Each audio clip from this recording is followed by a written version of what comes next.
ಮಾನಸಿಕ ಒತ್ತಡದಲ್ಲಿ 8-9 ವೆರೈಟಿಗಳಿದೆ.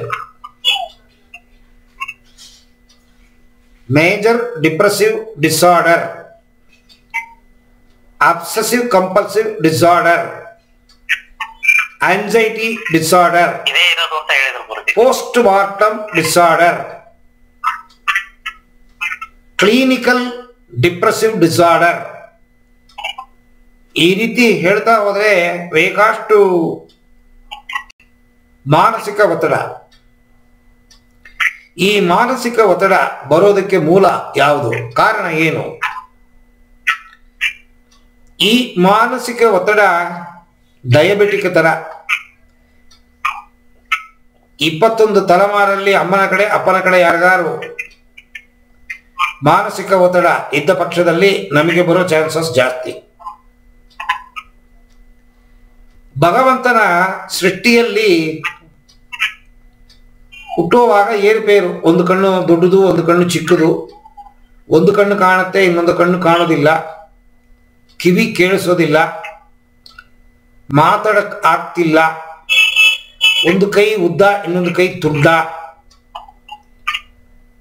ಒಂದು ಕಾಲು ಸೊಟ್ಟ, ಏನೋ ಪ್ರಾಬ್ಲಮ್ ಹುಟ್ಟುವಾಗ. ಕೆಲವರಿಗೆ ಸಣ್ಣ ವಯಸ್ಸಲ್ಲೇ ಕೂದಲಿರಲ್ಲ. ಇದೆಲ್ಲ ಹುಟ್ಟಿನ ತೊಂದರೆಗಳು, ಹುಟ್ಟುವಾಗಲೇನೆ ತೊಂದರೆ.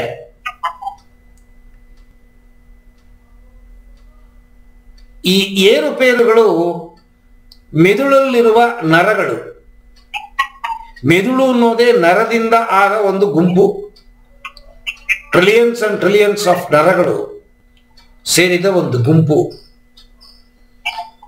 ಆ ನರಗಳು ಹೊರಗಡೆಯಿಂದ ಬರೋ ಸಿಗ್ನಲ್ ಅನ್ನು ತಗೊಳುತ್ತೆ, ಒಳಗಡೆಯಿಂದ ಬರೋ ಸಿಗ್ನಲ್ ಅನ್ನು ಹೊರಗೆ ಕಳಿಸುತ್ತೆ. ಇದು ಮೆದುಳಿನ ಕೆಲಸ. ಆ ನರಗಳು ಸೃಷ್ಟಿನಲ್ಲಿ ಏರುಪೇರು ಆದಾಗ ಮಾನಸಿಕ ಒತ್ತಡ, ನರ ದುರ್ಬಲತೆ, ಮೆದುಳಿನ ನರದ ದುರ್ಬಲತೆ, ಮೆದುಳಿನ ನರದ ಫಾರ್ಮೇಶನ್ ನಲ್ಲಿ ಏರುಪೇರು, ಮೋಟಾರ್ ಸೆನ್ಸಾರ್ಸ್, ನ್ಯೂರಾನ್ ಸೆಲ್ಸ್,